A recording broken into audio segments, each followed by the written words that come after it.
জীবনে স্বপ্ন পূরণ করার জন্য বড় রিস্ক নেওয়ার কোনো বিকল্প নাই। কিন্তু একটা কথা মনে রাখবেন, বড় রিস্ক নিতে গিয়ে আপনি সেখান থেকে পিছন ফিরে আসার ক্ষমতা রাখেন কিনা। বড় রিস্ক নিতে গিয়ে আপনি সব হারিয়ে আমার মতো ইমান আমান সব কিছু যদি হারিয়ে ফেলেন, তাহলে বড় রিস্ক নেওয়ার থেকে যেই অবস্থাতে আছেন ওই অবস্থাতেই শুকরিয়া আদায় করেন। তা না হলে একটা সময় কিছুই থাকবে না। মনে রাখবেন, জঙ্গলের ভিতরে সিংহের একটা এলাকা থাকে। সেই এলাকা যদি পার হয়ে পানি পান করতে যাইতে হয় শান্ত প্রাণীর, তাহলে যাওয়ার আগে 100 বার চিন্তা করা উচিত তার পিছনে শক্তি কীরকম আছে। যেই প্রাণীর পিছনে দলবদ্ধভাবে শক্তি আছে সেই প্রাণী 100% বেঁচে ফেরার নিশ্চয়তা আছে।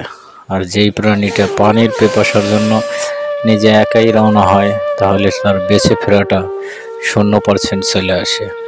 অতএব যে কোনো সিদ্ধান্ত, বড় কোনো রিস্ক নেওয়ার আগে 100 বার 1000 বার চিন্তা করুন এবং পিছন ফিরে তাকান আপনার শক্তি কতটুকু আছে।